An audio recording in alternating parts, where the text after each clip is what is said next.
All right, welcome to our second video. So we have already put the unknowns 1 through 5 in each of these wells in order to spare you the time of watching us drip, drip, drip. But I didn't want you to see me put the last unknown in. So what I'm simply gonna do is unknown 6, 4 drops in each. Okay, and so what I've done now is I have put 4 drops of each unknown into each of these well plates. And let's go and look at a top view so you can see. So all the way down, let's go and bring it up here so we can see like the numbers. Okay, so all the way down the first column, this is all unknown 1, all unknown 2, all unknown 3, and so on. So we're gonna try and figure out what these are. Now, we're gonna do all the tests just so that you can see them, but if you're in the lab and you're trying to figure out what unknown 2 is, and you know that unknown 2 is one of these 5 things, maybe you're thinking you probably already have a good idea of what unknown 2 is. And you are relying on the physical property of color. The fact that this has a different color from all the others is really useful information. But we're gonna go ahead and run all the reactions just to be sure. But I mean, what about this guy? This guy's got kind of a darkened bottle and none of the other guys have that, so that's interesting. That's cheating. Usually the bottle's already darkened. Yes, I got deliberately new fresh bottles so that they wouldn't be able to rely on that particular test. So, without further ado, let's go ahead and take HCl and see what happens when HCl meets unknown 1. All right, so when unknown 1 meets HCl, I don't really see anything. Okay, so unknown 1 plus HCl, nothing happened. And that's actually useful information. How many things, look back at your notes, how many things do nothing when they meet HCl? Okay, only Is there a place for them to record this in the lab report? They should, As they go along? should be online, like they should have a thing Right, online. but I mean on the next page, is there a chart where they can record the reactions? Yes. Right, okay. Okay. So if you're following along here, as you're watching this, there's this chart and you can record what you just saw. And Right. so for HCl and in row 1, actually we've got those We've got it backwards, but flipped. we have flipped.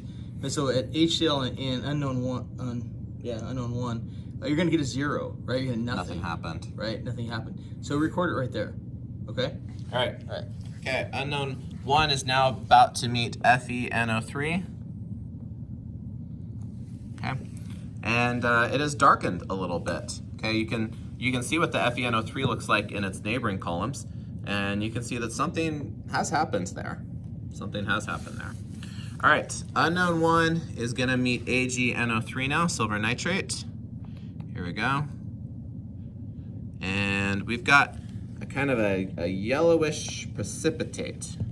Okay, so when unknown 1 meets silver nitrate, we get this kind of yellowish precipitate. Unknown 1 is about to meet sodium carbonate, and maybe you think you know what's gonna happen. Maybe you have already figured out what unknown 1 is. Okay, and when unknown 1 met sodium carbonate, nothing happened. And finally, unknown 1 is gonna meet NaI, and when unknown 1 meets sodium iodide, nothing. Okay, so we have unknown 1 does nothing with hydrochloric acid, turns unknown 2 kind of a darker orange, makes yellow precipitate with silver nitrate, does nothing with sodium carbonate, does nothing with sodium iodide. Time for unknown 2. What happens when unknown 2 meets HCl?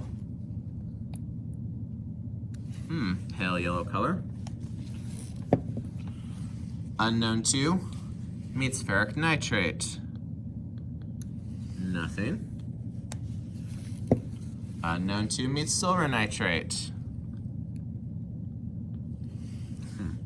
Nothing interesting going on there. Unknown 2 meets sodium carbonate. Ooh, okay, something just happened there, guys. And finally, unknown 2 meets sodium iodide. Darkens a little bit. That looks like something we've actually already seen before on the unknown table. All right, so now you've just seen what unknown 2 did, in case you had been in deep suspense as to what unknown 2 was. It's now time to see how unknown 3 reacts with everyone. All right, unknown 3 meets HCl. Ooh, we got a milky white precipitate. What else gives a milky white precipitate with HCl? All right, unknown 3. Oh, whoa. I got a little confused there. Okay, unknown 3 is now going to meet ferric nitrate. Okay, unknown 3 meets ferric nitrate, and nothing really interesting happened. Unknown 3 will now meet silver nitrate. And things are looking pretty boring in there. Unknown 3 will now meet sodium carbonate. Ooh, milky white precipitate. And finally, unknown 3 will meet sodium iodide. Before I do this, do you know what's gonna happen? I hope so. But if you don't, here we go. Okay, we got kind of a yellow gunky precipitate in there. So there you have it, unknown 3's reactions. Fill out your notes with what unknown 3 did. And it's time to go on to unknown 4. Unknown 4 meets HCl. All right, nothing. Unknown 4 does nothing with HCl. So already you can narrow it down a lot, because not much does nothing with HCl.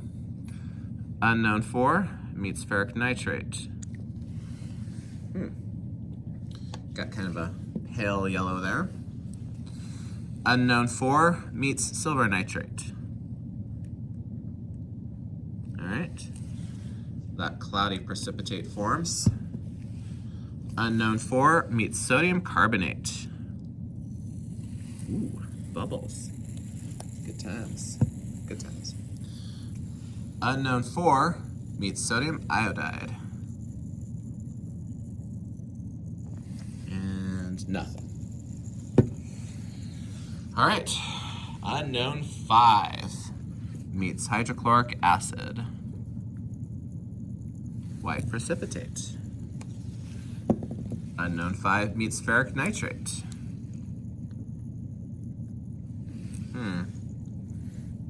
Looks a little different actually, but let's move on. Unknown 5 meets silver nitrate. Notice that this one already has black stuff in it. That's just because it was dirty from before. And nothing really seems to have changed there. Unknown 5 meets sodium carbonate. Ooh, okay, we got white precipitate again. Unknown 5 meets sodium iodide. Yeah. Oh, we got that yellow gunky precipitate. Okay, it's time to finally bring this thing home. We've made it to unknown 6. Here we go, unknown 6. Let's see what you do. Oh, sorry, yeah. It's about to add unknown 1 to unknown 6.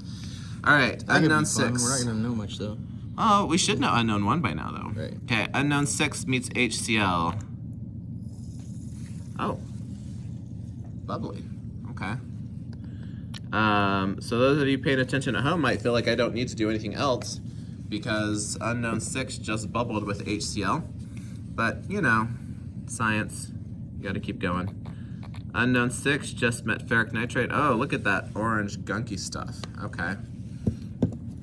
Unknown 6 meets silver nitrate. Cloudy white. Unknown 6 meets sodium carbonate. Nothing. Unknown 6 meets sodium iodide. And nothing. All right, so those are all the observations and then some.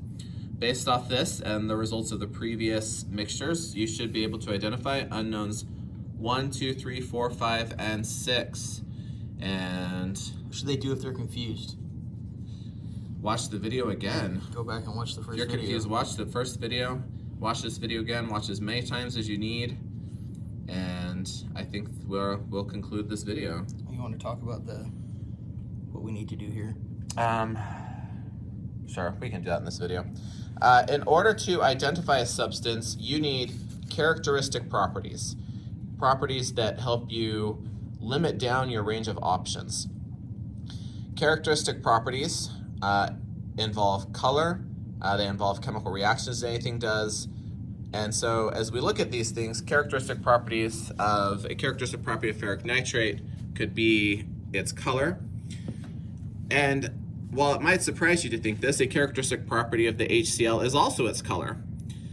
Because if you look at a bottle, and for example, let's take a look at unknown 1, and I say, I don't know what unknown 1 is.